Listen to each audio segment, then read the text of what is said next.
Adonai kol goyim shabechuchu kol ha'umim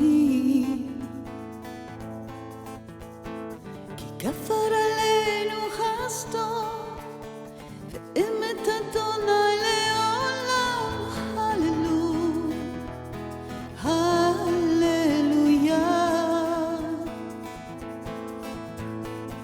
כפר עלינו חסדו, אמת אדוני לעולם, הללויה, הללויה, הללויה, הללויה,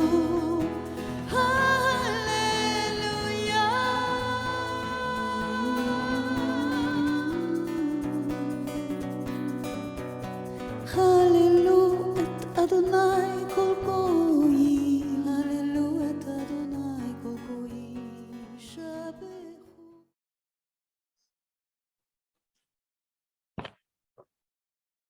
Bonjour tout le monde, nous sommes le 14 mai et je suis contente d'être avec vous cette journée estivale. Je suis en tenue plus estivale pour l'occasion que mon climatiseur fonctionne un peu moins bien et puis aussi, quand il fait 30 dehors, là, c'est l'été.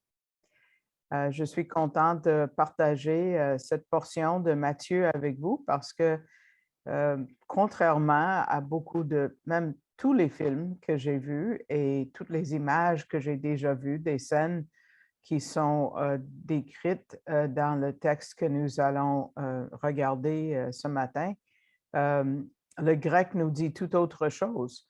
Et puis, je ne sais pas pourquoi on aurait mal interprété. Est-ce qu'on voulait avoir quelque chose de dramatique? Mais dans cette section, on continue encore. Jésus est à Jérusalem, il est parti de Jéricho, et puis il arrive à Jérusalem, ce que Dieu a nommé cette ville, il a dit que c'est le centre des nations, Jérusalem.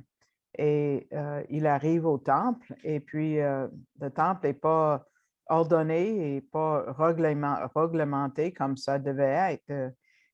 Le temple était le centre de sainteté, de spiritualité, et après 1500 ans, c'était tout sauf ça. Et le Messie va venir et mettre de l'ordre là-dedans, et ensuite, il va mourir et ressusciter pour nous racheter. 3 jours après, justement, il va être crucifié et ensuite ressuscité, puis on va avoir une nouvelle époque dans l'histoire de l'humanité. Mais il y a des scènes compliquées qui sont décrites dans cette portion. Et la première chose à laquelle je faisais allusion quand je disais que c'est mal dépeint, c'est le nettoyage du temple. Tout le monde imagine que Jésus a fait un fouet, il a commencé à fouetter les gens, il a donné des coups de pied aux tables, et on voit les oiseaux s'envoler, puis les chaises sont renversées. Puis est-ce que le grec nous dit ça? On va voir que non. Ça va être spécial. Donc, commençons tout de suite en Matthieu 21, versets 12 et 13, où on voit cette scène décrite pour nous. Jésus entre dans le temple de Dieu. Il chassa tous ceux qui vendaient et qui achetaient dans le temple. Donc, tout le monde est déjà parti, OK? Il renversa les tables des changeurs et les sièges des vendeurs de pigeons. Et il leur dit, il est écrit, ma maison sera appelée une maison de prière, mais vous en faites une caverne de voleurs. Donc, ça a déjà été prophétisé, vous savez, que le Messie apparaîtrait soudainement au temple. C'est Malachie qui a parlé de ça. Si nous regardons Malachie chapitre 3, verset 1, ça dit, et c'est le dernier livre qui a été écrit avant l'arrivée du Messie, « Voici, j'enverrai mon messager il préparera le chemin devant moi et soudain entrera dans son temple. C'est ce qu'on vient de voir. Et le Seigneur que vous cherchez et le messager de l'alliance que vous désirez, voici, il vient, dit l'Éternel des armées. Donc, Dieu envoie son messager, mais dans le fond, le messager, c'est lui-même qui apparaît soudainement. Et c'était une grande surprise. Mais on voit dans ce verset la divinité du Messie parce que Jésus est le Seigneur qui cherchait, mais il ne s'attendait pas à ce qui arrive comme ça. Donc, à quelle place sur la planète est-ce qu'on aurait dû reconnaître le Messie en premier? Mais c'est les Juifs, c'est les gens du temple, c'est les prêtres, c'est les autorités religieuses. Mais à la place, il y avait le temple est devenu un lieu d'affaires et donc il est irrité. Et ça a été une surprise parce que le mot qu'on utilise parle d'un jugement quand ça dit avec soudainement, ça parle de jugement. Et les gens auraient dû sentir sa présence puissante. C'est pas que c'était pas correct d'échanger de l'argent. Si j'arrive du Canada, je vais aux États-Unis, j'ai besoin de changer d'argent, c'est normal. Les gens venaient de combien de pays différents? Donc, c'était un service nécessaire parce que si je mets dans l'offrande, mettons, d'une ville aux États-Unis, mon argent canadien, ils ne vont pas pouvoir faire de quoi avec.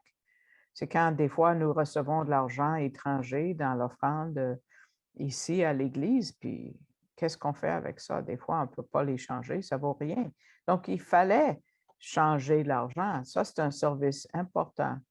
Mais les vendeurs, par exemple, n'étaient pas à la bonne place parce que les mots importants à retenir, c'est dans le temple. Dans le temple. Pourquoi est-ce que Yeshua les décrit comme des voleurs qui se cachent dans une caverne? C'est le mot qui est utilisé, on l'a lu, c'est comme une cave. Donc, c'est plus que juste des vendeurs ordinaires. Il y avait des boutiques qui étaient sur le mont des Oliviers, à l'est de Jérusalem, et l'endroit s'appelait Anut, A-N-N-U-T, si vous voulez, un mot araméen qui veut dire boutique ou marché. Mais ils sont dans le temple. Et c'est quoi l'affaire? C'est comme ils ont un lieu privilégié. Et privilégié par qui? Par le grand prêtre Annas ou Anne et sa famille. Parce que c'était eux les propriétaires, dans le fond, de ces boutiques. Donc, lui, il profitait de tout ce qui se passait là. C'est vrai que les prêtres avaient besoin d'inspecter les animaux, puis regarder, puis voir s'ils étaient sans défaut. Mais les gens peut-être se sentaient plus inclinés, plus encouragés à les acheter au temple pour qu'ils soient acceptés. Mais c'était une fraude, c'était une raquette, comme on dit en québécois. C'était établi par la prêtrise. Et Yeshua est vraiment fâché contre tout ça. Anne, qui est un des grands prêtres, on a écrit à son sujet qu'il était connu comme quelqu'un qui aimait l'argent.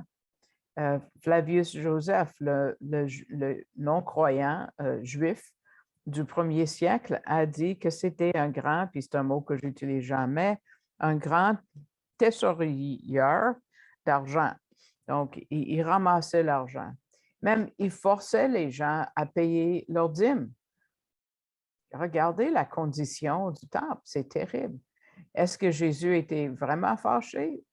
Il était très irrité, mais il n'a pas perdu toute sa patience. C'était une colère divine. Quelqu'un qui est décédé il n'y a pas trop longtemps, j'ai lu plusieurs de ses livres, qui a survécu l'Holocauste, s'appelait Elie Wiesel, et il a dit que l'opposé de l'amour, c'est pas la haine, c'est l'indifférence. L'indifférence. Dieu n'est pas indifférent. Il a un souci pour son temple et sa colère, c'est un signe de son engagement. Et aussi même la grâce, parce que si Dieu n'avait pas de souci, il les laisserait aller.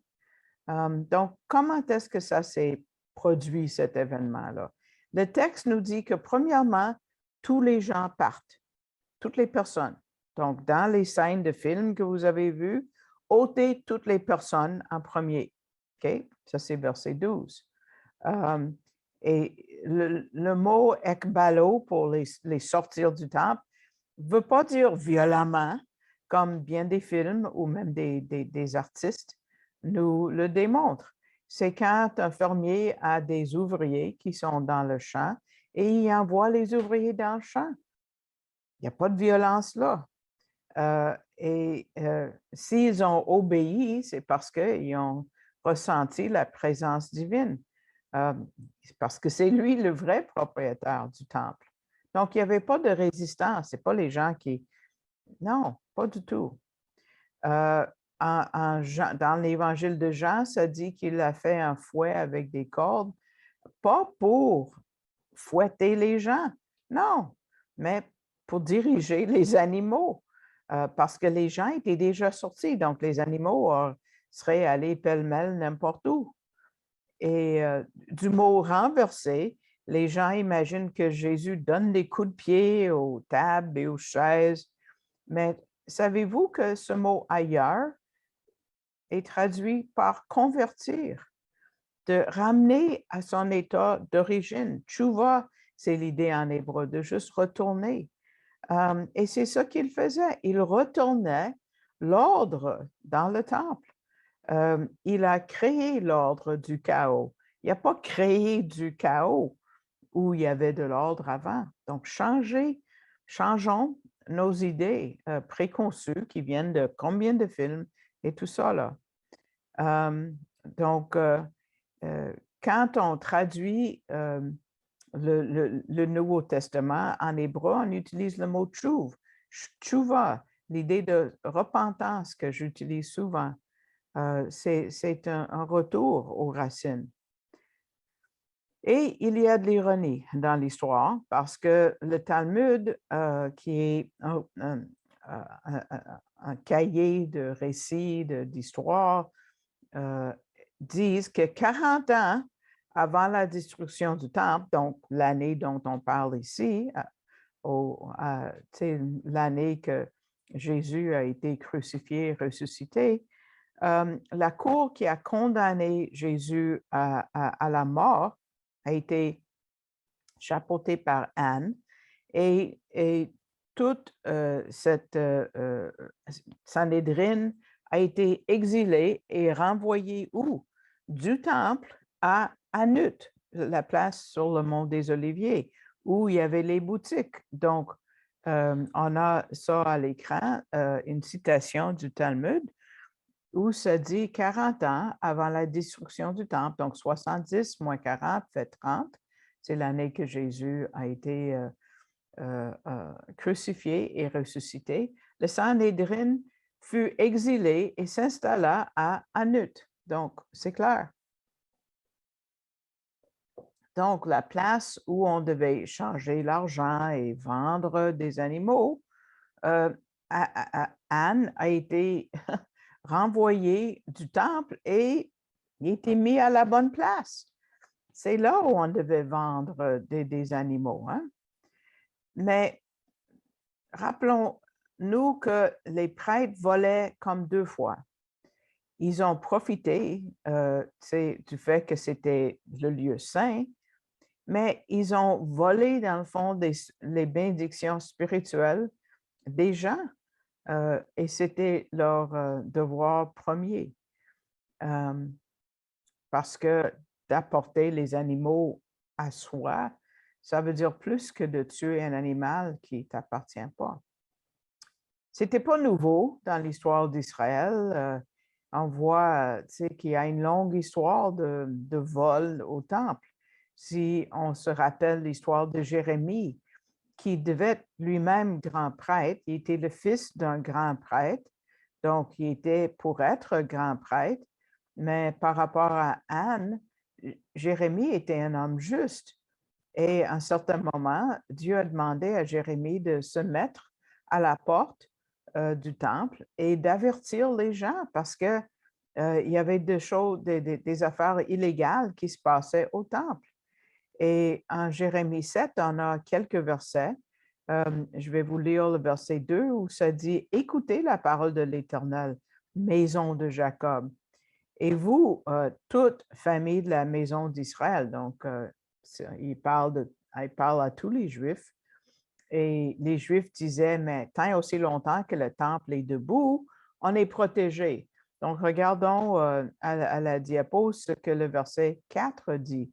Ne mettez pas votre confiance en des paroles de mensonge disant, c'est ici le temple de l'Éternel, le temple de l'Éternel, le temple de l'Éternel. C'est notre porte-bonheur, il pensait.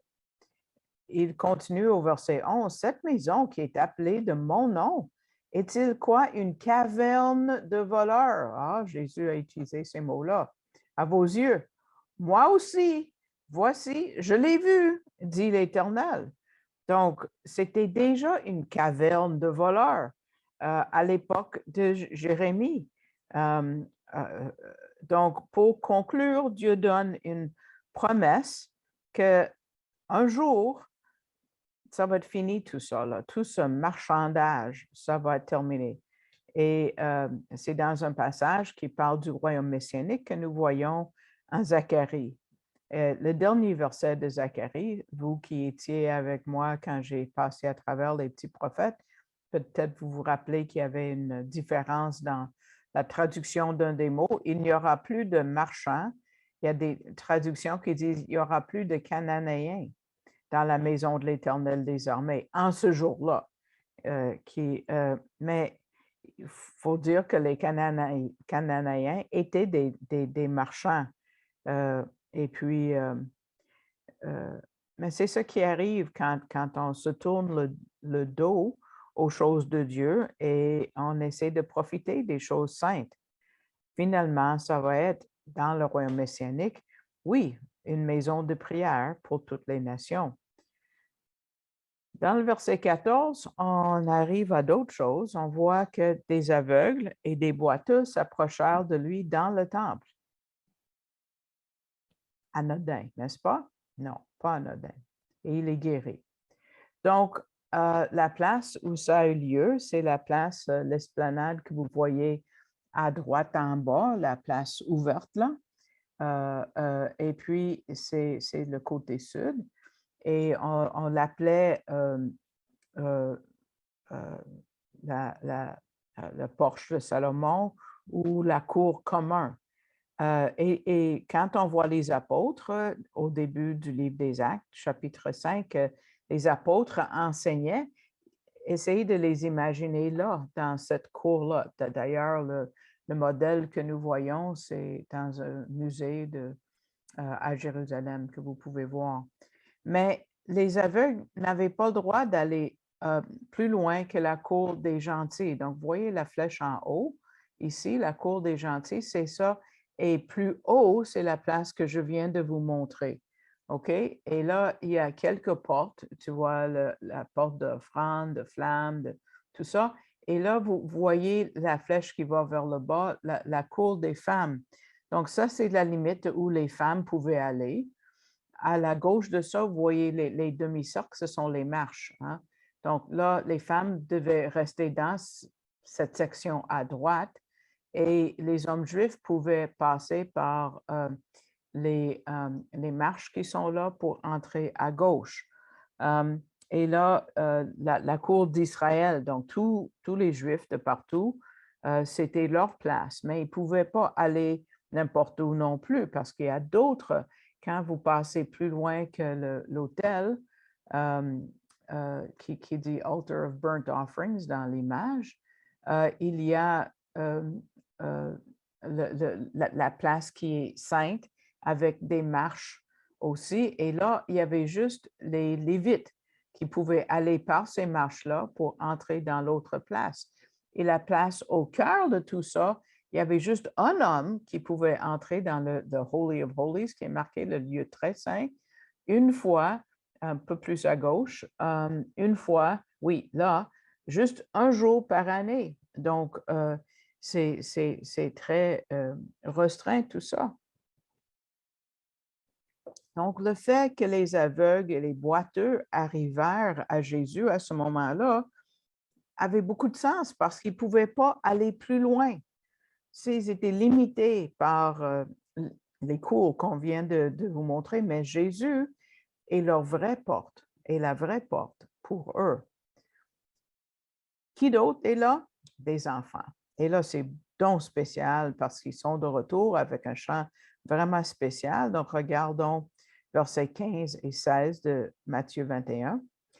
Mais les principaux sacrificateurs et les scribes furent indignés à la vue de choses merveilleuses qu'il avait faites et des enfants qui criaient dans le temple, « Hosanna au fils de David !» Et ils lui dirent, « Hey, entends-tu ce qu'ils disent? » « Oui, leur répond Jésus, « n'avez-vous jamais lu ces paroles? Tu as tiré des louanges de la bouche des enfants et de ceux qui sont à la mamelle. » Donc, avant, c'était la foule qui avait dit « Hosanna ». Maintenant, c'est les enfants qui le chantent.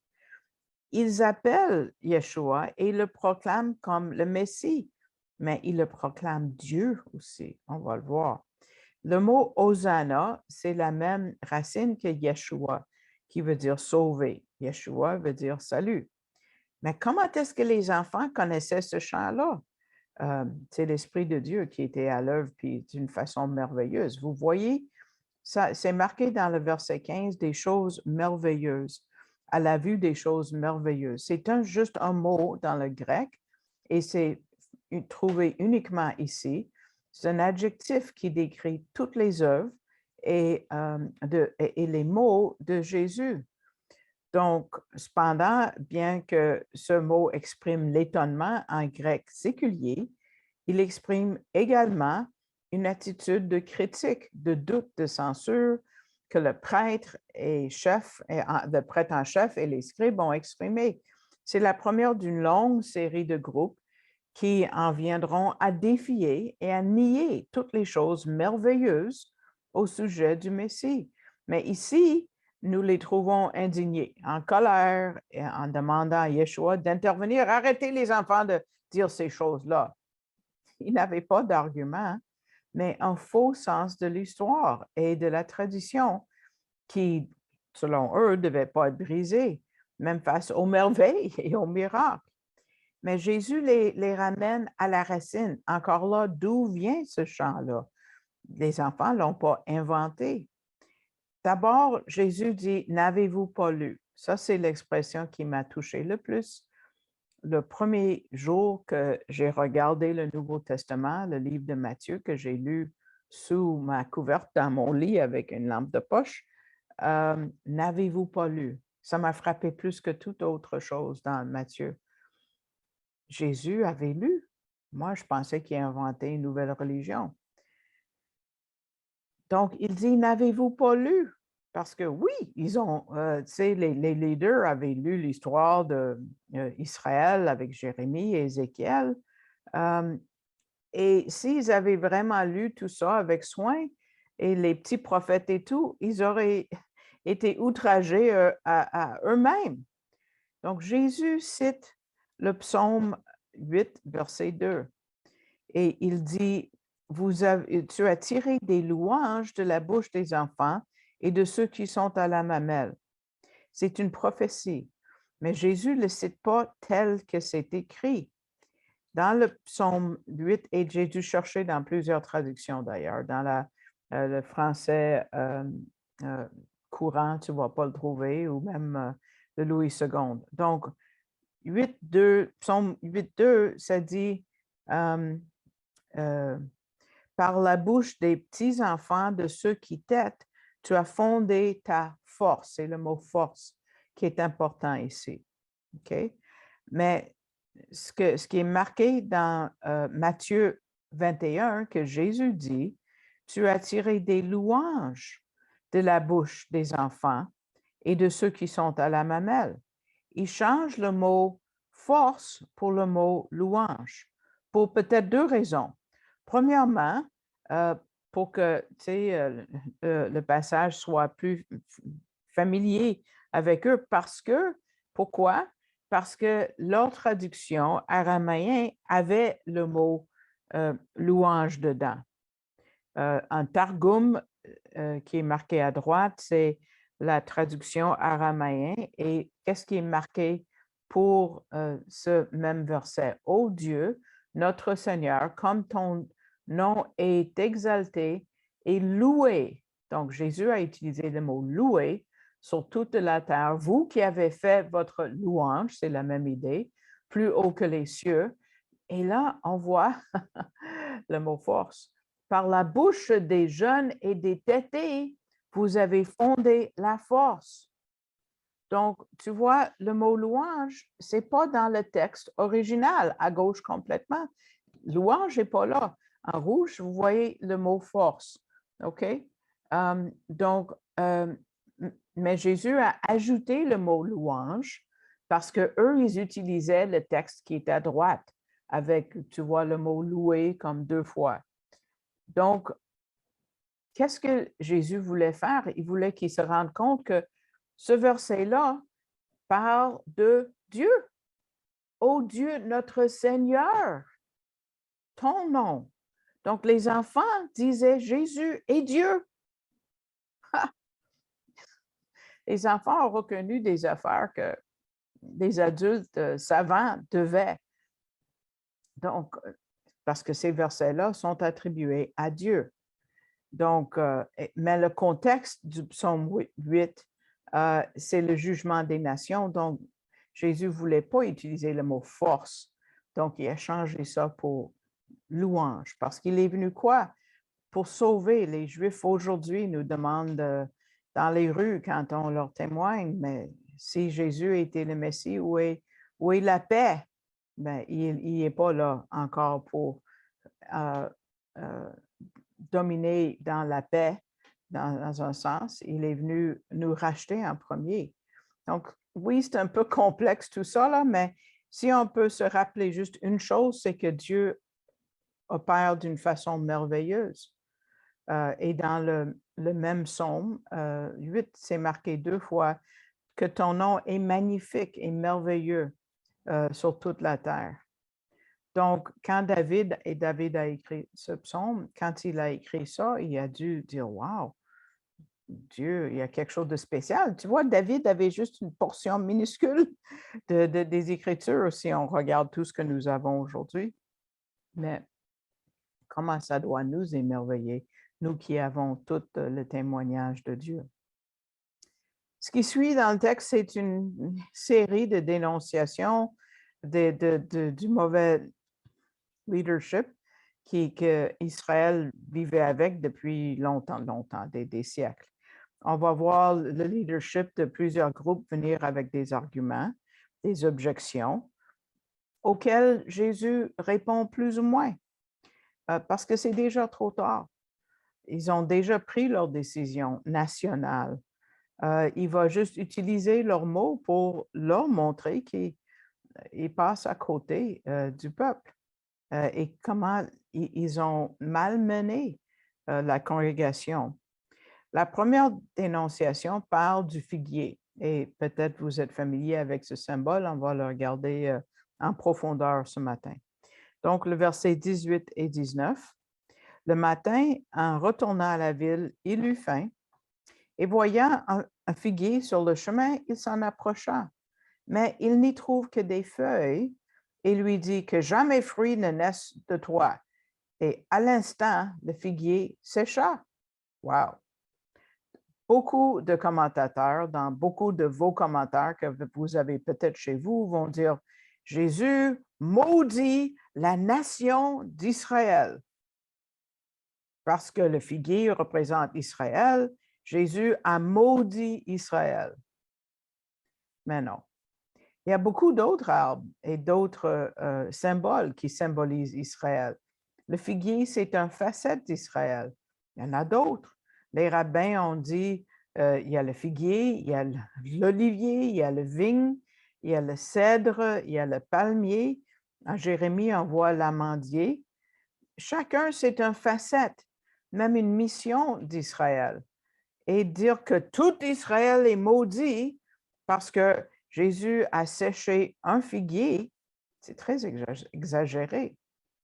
Mais on va regarder 3 arbres principaux, le figuier, l'olivier et le vigne, parce qu'ils sont beaucoup mentionnés dans le Nouveau Testament. Et quand on regarde l'olivier et le vigne, ben, on voit des croyants non juifs comme vous qui sont, on parle de vous aussi, donc c'est intéressant.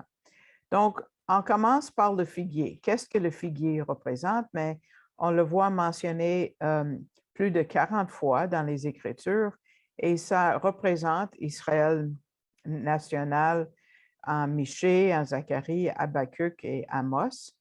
Et je vais juste vous lire un verset de Michée 4:4 quand ça dit Israël s'assiera sous sa vigne et sous son figuier, et personne ne leur fera peur. Les gens qui disent que nous sommes déjà dans le royaume messianique, j'aime leur demander, mais comment ça que Israël a plus besoin d'avoir peur de ses voisins? Hein? Personne ne leur fera peur. Les événements de cette semaine sont terribles et de voir comment les médias malmènent Israël.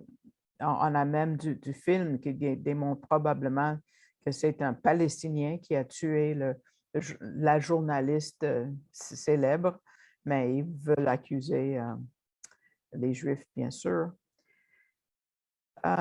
Donc, mais dans le contexte de Matthieu, le figuier représente les institutions religieuses. Et là, on parle du leadership d'Israël et qui l'ont fait chuter dans le fond et à cause de leur mauvais leadership. Donc, quand le figuier a séché, ce n'était pas Israël comme peuple, et c'était un peu son... parce que tout Israël, dans un sens, est tombé de leur nation. n'a plus jamais été une nation après l'an 70 après Jésus-Christ, qui est le début du diaspora, qui se trouve au Canada. Okay? Je fais partie de cette diaspora.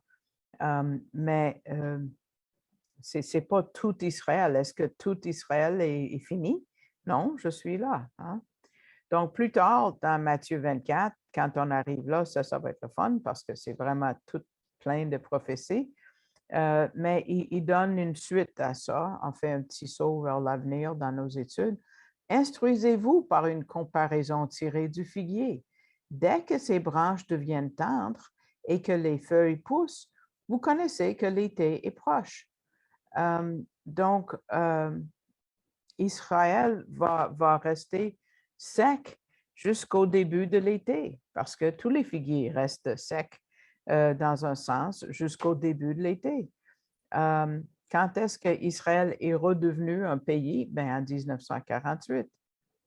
Mais donc, vers les temps de la fin, en 1948, on voit un autre signe que nous arrivons au temps de la fin. Le premier signe, c'est les Premières et Deuxième Guerres mondiales. Donc, quand Jésus parle du figuier sec, il parle du moment où il était jusqu'à presque 2000 ans après. Mais le mot sec ne va pas dire extinct. Pensez aux prophéties d'Ézéchiel avec les ossements secs. C'est sec, hein? Mais ça ne veut pas dire que c'est mort parce que les os parlent. OK? Donc, on voit Israël en Ézéchiel et en Matthieu comme sec, qui a soif pour leur Dieu. Il manque leur Dieu. Il y a le mot pour toujours et pour un certain temps, mais c'est le mot aion, comme éon, c'est comme une époque. C'est pour un âge précis. OK? Et M. Gabizon dit que cette prophétie a été accomplie en 1948, mais ça ne veut pas dire qu'on est dans le temps du millénium, du messianique. C'est juste le début de la fin. On voit que le figuier ne produit pas de fruits, pas encore. Les feuilles sont de retour, c'est l'autorité religieuse, et c'est beaucoup comme aujourd'hui avec les autorités religieuses aujourd'hui, et les branches sont tendres. Ça, c'est le début du printemps, le début de la saison, comme l'aube d'un temps de fruits. Mais beaucoup de Juifs, comme moi, ont commencé à croire en même temps que la naissance d'Israël. Moi, c'était, 30 ans après, mais beaucoup de Juifs sont venus à la foi pas longtemps après la renaissance d'Israël, mais pendant les 2000 ans précédents, il y avait si peu de Juifs, ouf. Et même là, on n'est pas énorme, mais on est présent et notre existence est un signe des temps de la fin. M. Gabizon dit qu'il pense que les branches tendres parlent aussi des 144 000 et les deux témoins du temps de la tribulation, et aussi les Juifs et les non-Juifs qui vont croire pendant la tribulation. Mais le vrai fruit, c'est après la deuxième venue et pendant le millénium et même l'éternité. Mais ce qui est triste, c'est que beaucoup de commentateurs, même dispensationalistes, disent que ça, c'est la fin d'Israël.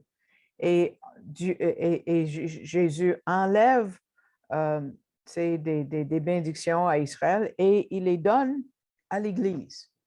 Non, pas du tout, pas du tout. Mais il y a plein d'autres arbres qui sont partagés avec les non-juifs, comme l'olivier. Les Juifs n'ont pas disparu. Paul parle des gentils qui viennent dans le Commonwealth d'Israël, qui représentent, c'est ce que l'olivier représente, et parle des Juifs croyants, des Juifs messianiques comme moi, qui sont regreffés, si vous voulez, avec les non-Juifs. Mais personne n'est greffé dans un arbre qui est maudit. Hein? L'arbre est bien en vie. L'olivier parle des privilèges de l'Alliance qu'ont Israël. Et les non-juifs partagent ces privilèges, les bénédictions. Mais l'arbre appartient à Israël. OK, passons aux vignes. Et là, on parle des bénédictions spirituelles quand on parle du vigne.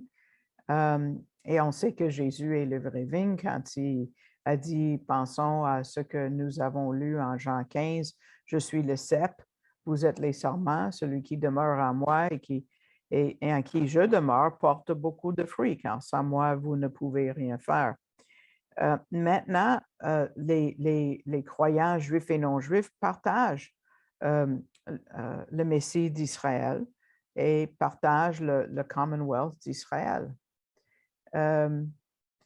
Souvent, on va nous regarder, nous les Juifs, comme nous qui entrons dans un lieu étrange, l'Église.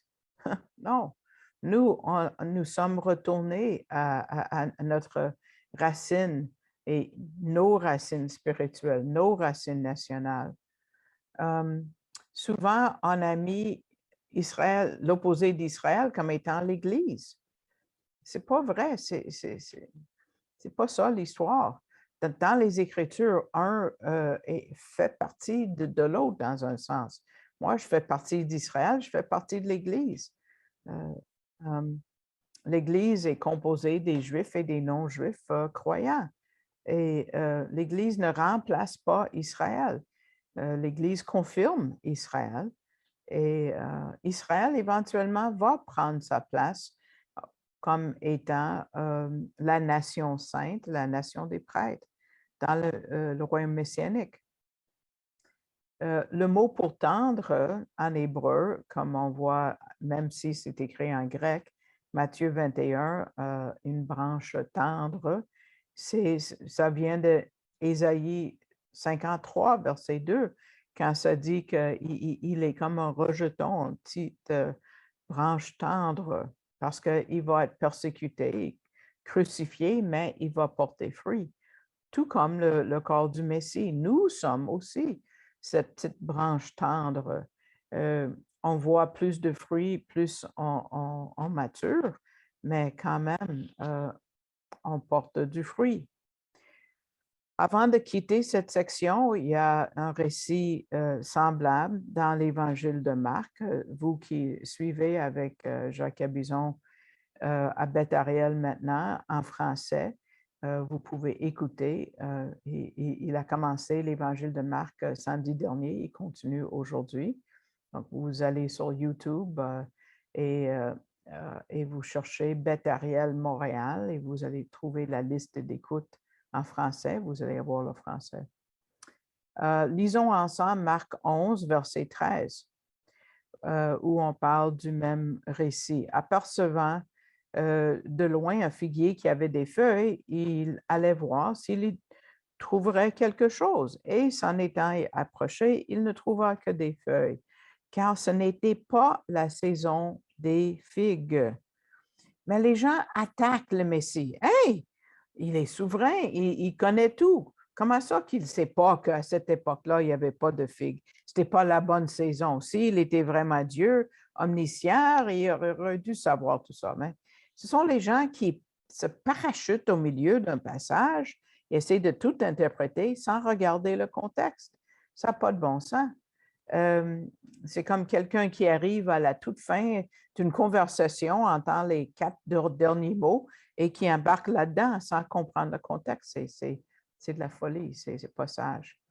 Mais le passage nous apporte beaucoup plus. Jésus a vu que le figuier était en feuilles.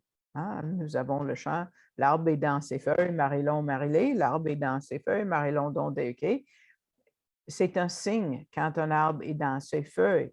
Mais avec un figuier, les feuilles arrivent, surprise, surprise pour nous au printemps, après les fruits. J'ai déjà vu ça à Hawaï. J'ai vu des figues sur des arbres qui n'avaient pas de feuilles. Les figues arrivent avant.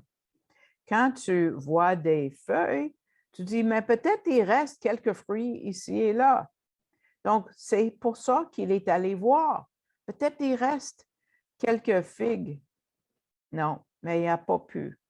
C'est ça la fausse religion. Ça, il y a beaucoup à montrer. Les feuilles des figues sont énormes. Mais non, il n'y en avait pas. Il voulait juste vérifier parmi le leadership d'Israël, est-ce qu'il y avait du fruit? Est-ce que c'était possible d'en trouver? Non, il n'y en avait pas. C'est ceux qui se montrent gros et importants veulent nous faire croire qu'ils portent du fruit, mais non. Quand tu enlèves les feuilles, tu vois, il n'y a rien là. Mais c'est plus loin. Pourquoi est-ce que Adam et Ève ont pris des feuilles de figuier? Parce que ce sont énormes, ces feuilles-là. Ils voulaient se racheter soi-même. C'est ça la religion humaine. Ils essaient de se couvrir eux-mêmes. Donc, on a le figuier avec les feuilles, mais le figuier, c'est aussi un grand symbole d'Israël comme peuple. Il y a un autre aspect qu'on peut voir. Est-ce que le figuier a arrêté d'être un symbole d'Israël? Non. Est-ce qu'Israël a arrêté de produire du fruit? Oui, peut-être au temps de Jérémie. Il y a longtemps. Dieu avait désigné Israël pour être une nation de prêtres en Exode 19. Mais jusqu'à date, on n'a pas été beaucoup à accomplir cette mission. Mais Israël est encore la nation de Dieu. Et là, M. Gabizon nous tourne le miroir contre nous et il dit, beaucoup de croyants sont comme ça. Ils sont sauvés, mais pas fructueux. C'est ça qui rendait Yeshua déçu, même fâché. Mais comment est-ce qu'on peut rester fructueux et rester fructueux? David nous montre une idée qui est vraiment spéciale, qui est un bon conseil. Le psaume 1, verset 3, quand il dit, il est comme un arbre planté près d'un courant d'eau qui donne son fruit, voilà, en sa saison, et dont le feuillage ne se flétrit point. Tout ce qu'il fait lui réussit parce que les feuilles sèchent quand il n'y a pas d'humidité, quand il n'y a pas d'eau. Si on ne veut pas être séché nous-mêmes, il faut rester proche de notre source d'eau. Il faut rester proche de la parole de Dieu. Quelle est la réaction des disciples face au dépérissement du figuier? Ils étaient surpris, évidemment. Regardons versets 20 à 22. Les disciples qui virent cela furent étonnés et dirent, comment ce figuier est-il devenu sec en un instant?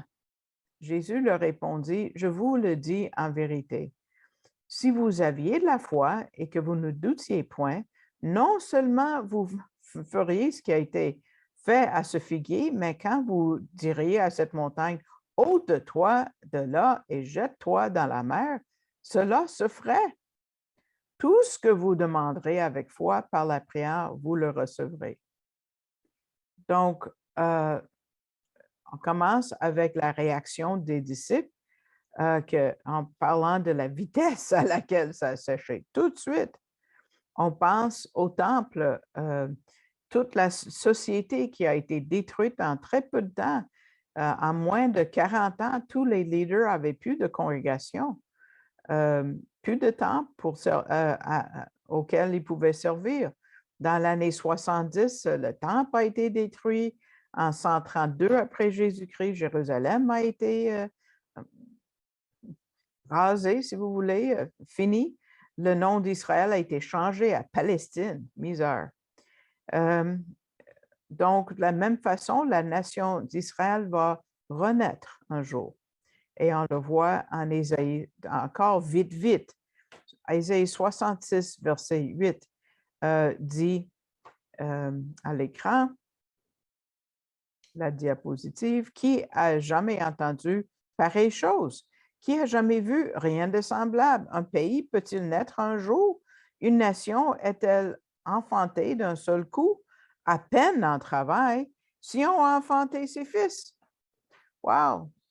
Oui, on peut penser à 1948, mais aussi les 3 derniers jours de la tribulation, quand elle va se repentir en tant que nation en 3 jours et va appeler à Dieu pour envoyer Jésus. Regardons les 2 premiers versets de Osée 6.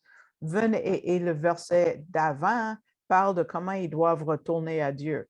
Et là, il dit, OK, venez, retournons à l'Éternel, car lui a déchiré et il nous guérira. Il a frappé et il bandera nos plaies. Dans 2 jours, il nous fera vivre. Au 3e jour, il nous mettra debout et nous vivrons devant sa face. Donc, là, c'est les 3 derniers jours. Et après, et le 3e jour, ils appellent à Dieu le Père d'envoyer Jésus. Donc, ça, c'est soudain, tout comme le figuier a séché vite, Israël va renaître très rapidement. Après avoir dit ça, Jésus encourage les disciples parce que bientôt, là, ils vont être partis et ils vont faire face à beaucoup de difficultés. Ils vont entendre parler de guerre et de rumeurs de guerre et il dit, ah, je vais être avec vous. Et tout ce que vous demanderez par la foi, par la prière, vous le recevrez. Huh. Est-ce que ça veut dire que tout ce qu'on demande, on va recevoir? Il faut être dans la volonté de Dieu, n'est-ce pas? Ce n'est pas une assurance qu'on peut demander n'importe quoi qu'on va l'avoir.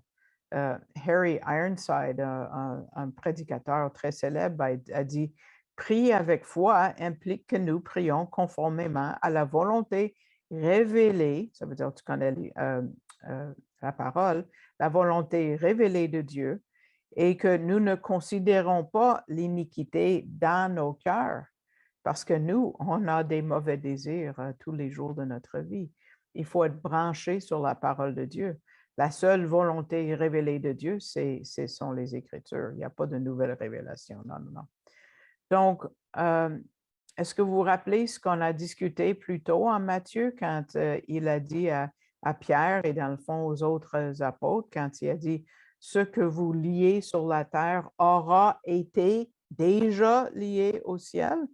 Oui, une fois qu'on est branché sur ce que le ciel veut, on peut demander ce qu'on veut, on peut faire des grandes choses. J'imagine qu'il y en a parmi vous qui sont allés à Walt Disney, comme on l'appelle. Je ne sais pas en Floride, mais en Californie, pendant des milles et des milles avant, et quand tu es sur l'autoroute en allant à Disneyland, il y a des gros panneaux qui a juste un mot, et le mot est « croire ». Croire. Ça prend 75% de l'espace du panneau d'affichage. Oui, c'est excitant de penser au manège et au spectacle et tout ça, là.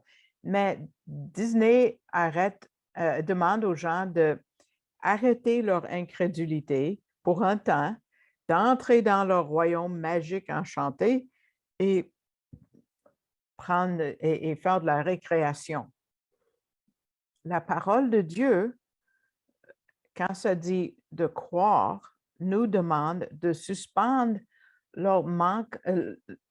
de suspendre leur incrédulité, mais pour un royaume enchanté de Dieu.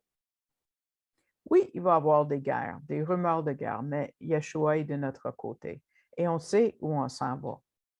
On va juste parler d'une deuxième rencontre, vite, avec les prêtres en chef et les anciens. Pourquoi on a des prêtres, des Sadducéens, des pharisiens, des Hérodiens, des Essénes, beaucoup de groupes? À la base, il y a deux groupes principaux, les pharisiens et les Sadducéens. Les Sadducéens étaient les Lévites. Un petit groupe, c'était les descendants d'Aaron, les prêtres, les Cohen. Et les pharisiens venaient des 11 autres tribus. Okay? Quand on parle de scribes et anciens, il peut venir des deux groupes. Les scribes écrivaient, évidemment, qui copiaient comme la parole de Dieu, et les anciens étaient des membres du Sanhédrin. Il y a un autre groupe, les Hérodiens, qui soutenaient Rome à l'époque, et possiblement ils étaient mêlés avec les Essénes. C'est ceux qui ont écrit les rouleaux de la mer Morte, par exemple, qui vivaient à Qumran. Ils ne s'aimaient pas, ces groupes-là. Mais ici, on les voit unis pour s'opposer contre le Messie, loin de Dieu. On a les prêtres qui étaient des Sadducéens et on a les anciens qui étaient d'autres membres. Et eux, leur chiffre d'affaires vient de baisser quand Jésus a nettoyé le temple. Hein? Donc, ils demandent par quelle autorité tu fais tout ça? Regardez verset 23. Jésus se rendit dans le temple et pendant qu'il enseignait, les principaux sacrificateurs, ça c'est les Sadducéens, et les anciens du peuple, donc peut-être il y a des pharisiens, vinrent lui dire, « Par quelle autorité fais-tu ces choses et qui t'a donné cette autorité? » Mais c'est comme si Jésus avait travaillé en secret depuis 3 ans. Non, quand même. Il leur a déjà parlé. Einstein a déjà dit que, si tu perds la boule, tu demandes la même chose fois après fois, après fois, après fois, après fois, et tu t'attends à ce que les résultats soient différents à chaque fois. Ça, c'est l'insanité. Ça, c'est vraiment d'être insensé. Il demande toujours, mais comme s'il pense avoir une nouvelle réponse. Il y avait ces miracles, il y avait tout un témoignage de ces miracles. Et, une personne vient lui parler quand même il y a longtemps avant, probablement, et en Jean chapitre 3, verset 2, on le connaît, celui-là, il dit, « Rabbi, nous savons que tu es un docteur venu de Dieu, car personne ne peut faire ces miracles que tu fais si Dieu n'est avec lui. » Ça, c'est un membre du Sanhédrin, Rabbi Nicodème Ben Gurion, on le voit dans le Talmud. Nous le connaissons comme Nicodème. Il a reconnu le témoignage des miracles. sais, il a répété, tu sais, Jésus a toujours dit la même chose. Puis toute la parole de Dieu qui dit que le Messie va donner la vue aux gens aveugles, il va guérir les boiteux. Ils viennent de le faire devant leurs yeux. Et le témoignage des enfants à qui l'Esprit pouvait parler, mais pas à eux. Et aussi, on a toutes les choses merveilleuses qu'ils ont vues. Jésus a enseigné clairement. Quand il était à la porte des moutons à Jérusalem, il a dit en Jean chapitre 5, verset 37, « Et le Père qui m'a envoyé a rendu lui-même témoignage de moi. » Lui-même. Ça, c'est le témoignage le plus fort de toutes. Donc, comment est-ce qu'il va dealer avec cette question? Bien, il ne va pas révéler de la nouvelle vérité s'ils n'ont pas déjà reçu ce qu'il avait déjà dit. Il y a un moment où il arrête. Il a mis en pratique ce qu'on voit en Proverbe, et je sais que c'est une énigme pour certains, une énigme, Proverbe 26, versets 4 et 5. Ça dit, ne réponds pas à l'insensé selon sa folie, de peur que tu ne lui ressembles toi-même. Réponds à l'insensé selon sa folie afin qu'il ne se regarde pas comme sage. Donc, l'idée, c'est que Yeshua n'était pas pour répondre à une telle question, c'était trop tard. Il va répondre avec une autre question. Un bon juif répond à une question avec une question. Jésus leur répondit, je vous adresserai aussi une question. Et si vous m'y répondez, je vous dirai par quelle autorité je fais ces choses. Et il veut leur faire penser au premier témoin plus grand, c'est Jean le Baptiste, qui représente tout le témoignage de l'Ancien Testament. Jean était le dernier prophète de l'Ancien Testament. Comment est-ce qu'ils vont répondre? Regardez versets 25 à 27 pour terminer. Le baptême de Jean, d'où venait-il? Du ciel ou des hommes? Mais ils se raisonnèrent ainsi entre eux. Si nous répondons du ciel, il nous dira, pourquoi n'avez-vous pas cru en lui? Et si nous répondons des hommes, nous avons à craindre la foule, car tous tiennent Jean pour un prophète. Alors ils répondirent à Jésus, je ne sais pas, hein? Nous ne savons. Et il leur dit à son tour, moi non plus. Je ne vous dirai pas par quelle autorité je fais ces choses. Ils étaient wise. Ils savaient ce qu'ils faisaient. Ils ne pouvaient pas répondre. Ils savaient, ils étaient pris. Ceux qui voulaient prendre sont pris, hein, le proverbe en français. Donc, Jésus n'a pas accepté leur défi. Non, non, non.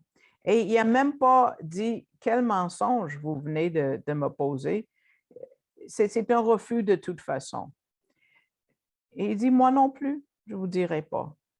Les anciens savaient leur réponse, mais ils ne voulaient pas le dire. Donc, la question était tellement bien choisie, n'est-ce pas, mes amis? Wow! Mais la seule façon qu'ils ont vu, c'était de mentir. Oui, ils savaient, mais ils ont dit qu'ils ne savaient pas. On voit leur vraie couleur. Ils avaient pris leur décision par rapport à Jean-Baptiste, mais ils avaient peur de la foule. Bientôt, ils vont engager quelqu'un pour faire leur mauvais travail, leur magouille en secret, Judas.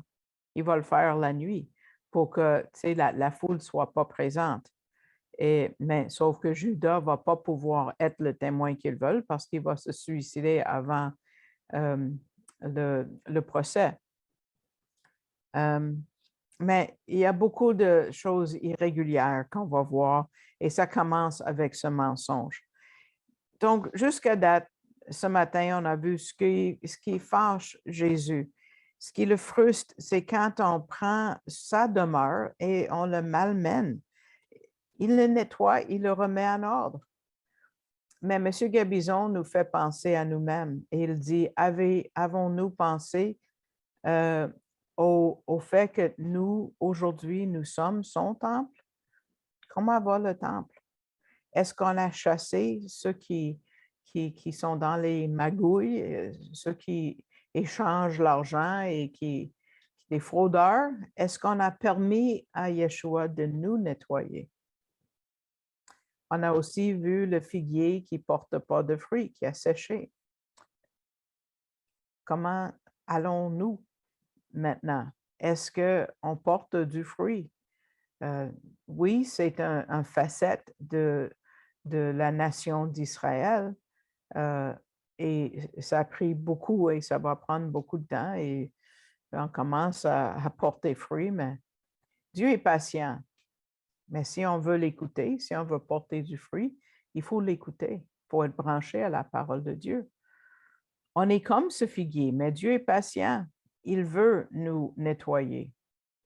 Un rabbi a déjà comparé le figuier à Jérusalem et il a dit, comme un figuier est étroit à la base et s'étend au sommet, Jérusalem est destiné à continuer à s'étendre, pardon. Donc, on peut comparer le croyant à un figuier qui commence petit, mais on grandit dans la parole et on devient une bénédiction pour les autres. Et un rabbin aussi a comparé les Écritures en figuier et a dit, pourquoi la Torah a-t-elle été comparée en figuier? Parce que alors que le fruit de la plupart des autres arbres, l'olivier, la vigne et le palmier dattier, est récolté tout en même temps, celui du figuier est cueilli petit à petit. Et c'est la même chose avec le Torah. Donc, le figuier peut nous faire penser aux Écritures qui donnent des fruits, mais il faut aller chercher, cueillir chaque jour.